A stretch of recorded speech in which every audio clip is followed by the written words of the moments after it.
The best-selling motorcycle Ducati has ever made was designed without permission, without a budget, and by someone who fully expected to be told no. He wasn't told no, it went into production, and 32 years later it still accounts for nearly half of everything Ducati sells. Every single year. That's the Monster. And it's the most Ducati story there is. A company that wasn't supposed to make motorcycles. An engineer who spent 35 years building engines nobody else thought were necessary. And a machine in the Guggenheim Museum between paintings because nobody could decide if it was engineering or art. I'm Tom. This is every Ducati ever made. They started in the 1940s with a 48 cubic centimetre clip on engine for bicycles. By 1964 they had the fastest 250 cubic centimetre production motorcycle on Earth. One engineer, Fabio Taglioni, arrived in 1954 with an idea everyone said was unnecessary. Mechanical arms that physically pulled the valves shut instead of using springs. Desmodromic actuation. More complex, more expensive, and on every Ducati built to this day. Taglioni is the reason Ducati sounds the way it sounds, goes the way it goes, and costs what it costs. Genius or very expensive problem? Almost certainly both. His first design, the 100 cubic centimetre Grand Sport nicknamed the Mariana, was built in 2 weeks for a road race. It won immediately. By 1956, the 125 Grand Sport had put desmodromic valves on a production racing bike for the first time in motorcycle history. By 1964, the Mach 1 was the fastest 250 cubic centimetre production machine on Earth, delivering 30 horsepower from a quarter litre, which at the time was simply not supposed to be possible. They also built a Scrambler through the 60s with high bars and high pipes in 250 to 450 cubic centimetres aimed at America. The name went quiet for 40 years. We'll come back to it. By 1971, they were ready for something much bigger. Honda's CB750 had been on sale for 2 years. 4 cylinders, front disc brake, $1,495. Ducati had no credible twin and almost no money. What they had was Taglioni and the instruction to build something that could compete.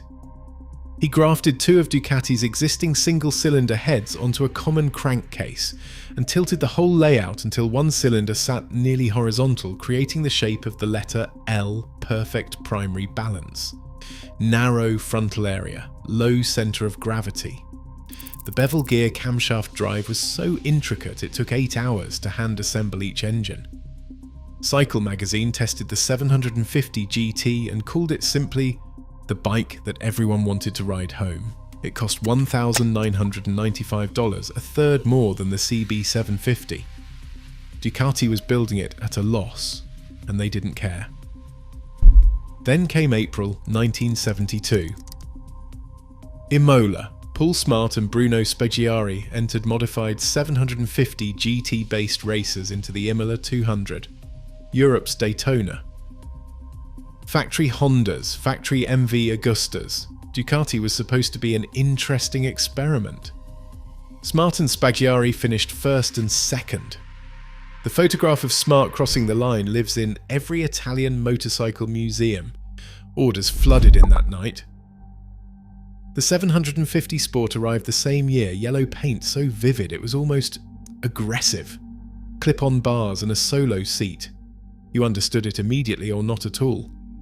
Then the 750 Supersport in 1974, a direct road-going replica of the Imola racer, hand-built in tiny numbers for homologation. Today, a top specification round case 750 Supersport sells for over $190,000 at auction. It started as a regulatory box-ticking exercise. The 860 GT arrived the same year, designed by Giorgetto Giugiaro, the man behind the Volkswagen Golf. Angular, modernist, the Italian motorcycle press despised it. Buyers agreed. Giugiaro could design a car for the ages, he could not design a Ducati. The 900 Supersport in 1975 was supposed to be limited production. It became Ducati's best-selling motorcycle of the decade. Half-fairing desmodromic valve standard 864 cubic centimetres, a riding position that made no apologies. fast, uncomfortable, and completely addictive. Then Mike Hailwood. He was 38 years old and 11 years retired from motorcycle racing. He came back for the 1978 Isle of Man TT on a modified 900 Supersport, and he won after an 11-year absence against the full field. It is still considered one of the greatest individual performances in motorsport history. Ducati built a replica called the Mike Hailwood replica, beloved enough to stay in production until 1984. The 900 Dharma ran alongside it for riders who needed slightly less punishment. Same engine, claws retracted. But the bevel drive engine was quietly destroying Ducati. 8 hours to assemble each one. Sold at a loss, government-owned, underfunded, losing ground fast. Something had to change. By the early 1980s, Ducati was producing fewer than 2,000 motorcycles a year. Taglioni's answer was to replace the bevel gears with toothed rubber belts. The Pantah 500 launched in 1980, and it saved the brand. Same 90-degree L-twin, same desmodromic valves, but now manufacturable at a price that made commercial sense. Every Ducati V-twin built between 1980 and 2017 starts here. Every Monster, every 916, every Panigale. It was a rubber belt on a modest 500 cubic centimetre machine that most people have never heard of. The 750 F1 in 1985 was the most beautiful Ducati made before the 916 arrived. There were 3 limited racing editions, Montjuic, Laguna Seca and Santa Monica, each around 200 units. Find one. Don't let go of it. In 1986, Massimo Tamburini, who would later draw the 916, designed the Peso. It was named after a beloved Italian racer who was killed at Monza in 1973. It was forward-looking, slightly ahead of what buyers were ready for, a warm-up act for something far greater. In 1985, the Castiglioni brothers bought Ducati from the Italian state. They brought money, racing ambition, and a new chief engineer, Massimo Bordi, who had written a university thesis in 1973 about an engine nobody believed was buildable. Now he had permission. World Superbike launched in 1988, a new championship for production-based motorcycles. Ducati arrived with something that genuinely should not have existed, a V-twin with 4 valves per cylinder, liquid cooling and fuel injection derived from Formula One technology. The 851 was Bordi's thesis made physical. 104 horsepower from a twin-cylinder engine in 1987 was not achievable, until it was. Cycle World ran their dyno test twice, because they did not believe the first result. Ayrton Senna, triple Formula One world champion, bought one for personal use. Not for an appearance, for himself, because he wanted to ride it. Early World Superbike seasons were bruising, fragile crankcases and failures at the worst moments. Then Doug Pollin arrived in 1991 with American tuner Eraldo Ferracci. Pollin won that championship by a margin that stood as a record on a twin, against Honda, Yamaha and Kawasaki 4-cylinder bikes that had every reason to be faster. He won again in 1992. Ducati took 4 of the first 5 World Superbike titles. If you watched Fogarty race the 916, or if you owned an 851, drop the model and the year in the comments. I'd genuinely like to know. And then, the Monster. Miguel Angel Galuzzi sketched it without permission, without a budget, and fully expecting to be told no. A 900 SS motor in a stripped, naked chassis, exposed trellis frame, no fairing, engine on full display. Everyone at Ducati thought it was too strange. It debuted at the 1992 Cologne show, and buyers tried to place deposits on the spot, in production by 1993. And 32 years later, it still accounts for nearly half of all Ducati sales worldwide, every single year. The best idea in the room is sometimes the one everyone thinks is crazy. In 1993, Massimo Tamburini drew the 916. What he produced wasn't just a motorcycle, it was the answer to a question nobody had thought to ask. What does a perfect object look like? Underseat exhausts, first on any production motorcycle, freed the tail section into something that looked sculpted rather than assembled. A single-sided swing arm exposed the rear wheel like a piece of engineering jewellery. Steel trellis frame, 114 horsepower, water-cooled Desmoquattro engine. The 916 was exhibited at the Guggenheim Museum in New York as part of the art of the motorcycle. Not as a metaphor, literally inside an art museum between paintings, because they had nowhere else to put something that beautiful.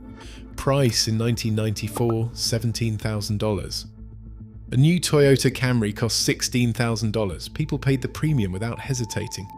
The 916 is the most beautiful motorcycle ever designed. I will die on that hill.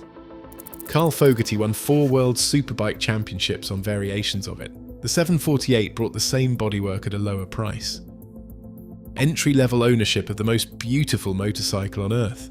The 996 brought it to 123 horsepower. The 998 took it to 136.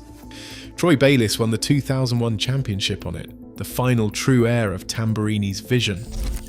In January 2000, Ducati sold the MH900T, a retro homage to the Halewood replica, exclusively over the internet. It was the first motorcycle ever sold online, anywhere. All 2,000 units were gone within hours, and the website crashed under the load. Then Tamburini left, and Ducati made the most divisive decision they had made in years. Pierre Terblanche designed the 999. Better ergonomics than the 916. More power.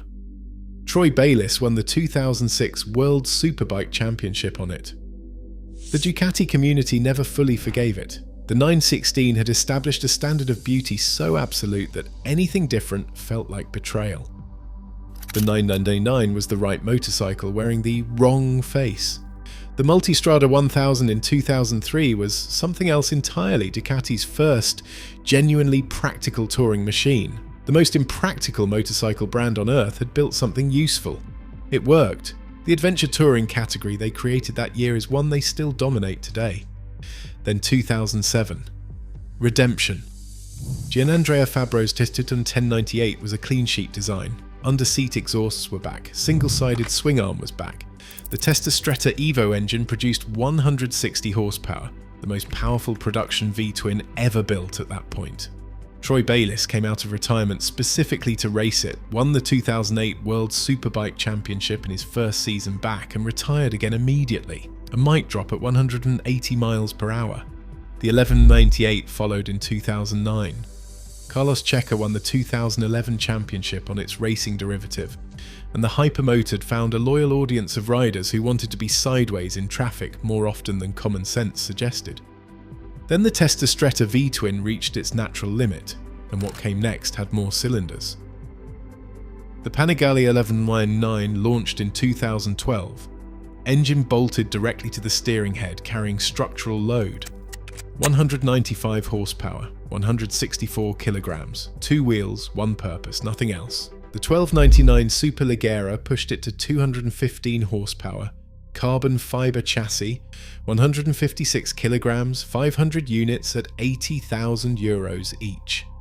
The most extreme street-legal Ducati ever built, and the last V-twin superbike.